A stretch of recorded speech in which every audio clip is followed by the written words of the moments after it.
Hi everyone, ரொம்ப நாளைக்கு அப்புறம் வீடியோ போட்டிருக்கேன். இது ஒரு க்ளீனிங் விலாக்னு சொல்லலாம். ரொம்ப நாளாக எதுவும் நம்மளை போட்டு அடைச்சி வச்ச மாதிரி இருக்கும். அப்போ ஒரு டீப் க்ளீன் பண்ணுவோம் இல்லையா, அந்த மாதிரி ஒரு க்ளீனிங். சரி, சுவாமி ரூம்லேருந்தே ஸ்டார்ட் பண்ணலாம் அப்படின்னு தான். இந்த ஒயிட் ஆர்கனைசர் ஆக்சுவலி மசாலா டப்பா பாக்ஸ் ஆர்கனைசர். அந்த ஸ்பேஸில் இது செட் ஆகலை. ஸோ ஐ தாட் ஓகே, நான் சுவாமி பூஜை ரூமுக்கே அரேஞ்ச் பண்ணலாம் அப்படின்னு தான் நான் ஸ்டார்ட் பண்ணேன். என்னோடய குலதெய்வம் பெருமாளுங்கிறதுனால பெருமாள் தான் மேலே இருக்கிற படியில் வச்சேன். பின்னாடி இருக்கிற அந்த சிலை அம்மா, நான் இந்த வீடு கட்டுறப்போ, வீடு வாங்கினப்போ அம்மா கொடுத்தது.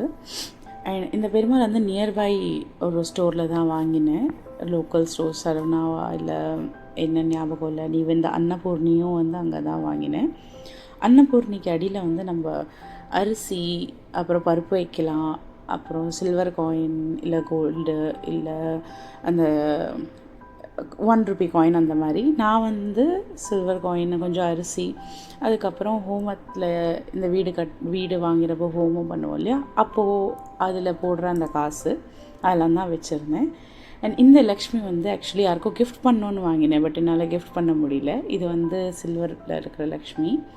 அண்ட் இது மதுரை மீனாட்சி அம்மன். நான் போகணுன்னு ரொம்ப நாளாக நினச்சின்னு இருக்கேன், இன்னும் போக முடியல. It's been a long time seeing her. அப்புறம் மீதி எல்லா செட்டப்புமே என்கிட்ட இருந்த எல்லாமே அதே தான். நியூவாக அடிஷ்னலாக இதில் பார்த்தோன்னா அந்த வேல் தான். அந்த வேல் திருச்செந்தூரில் வாங்கின வேல். அது சில்வரில் இருக்கிற வேல். மீதி எல்லாமே நியூ இல்லை, எல்லாமே அதே செட்டப்பில் தான். எல்லாம் செட் பண்ணி முடித்ததுக்கப்புறம், க்ளீன் பண்ணதுக்கப்புறம் அப்படியே கொஞ்சம் மனசுக்கு நிம்மதியாக இருந்தது. அண்ட் இந்த பெல் இது ஆக்சுவலி என்னோடய பையனும் என்னோடய ஹஸ்பண்டும் மலைக்கு போனப்போ எடுத்துன்னு வந்த பெல், சபரிமலையிலேருந்து. And this face, I have been seeing her from past almost 25 years. நான் எனக்கு கிடச்ச கிஃப்ட் அது ஸ்கூல்லேருந்து. அண்ட் இது ஒரு ஜுகாட். இந்த பெல் மாட்டுறதுக்கு அமேசானில் கிடைக்கும் இல்லையா, அந்த கிளிப்பு, அந்த கிளிப்பு எவ்வளோ அழகாக இருக்குது பார்த்திங்களா அந்த ஃபேஸ். அதை பார்த்தாலே ஒரு சாட்டிஸ்ஃபேக்ஷன் கிடைக்கும் நமக்கு. அந்த மாதிரி இது தான் அன்றைக்கி.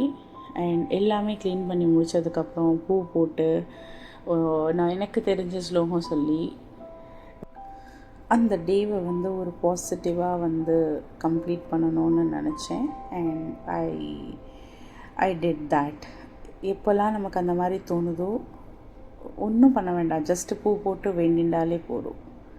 பாய்.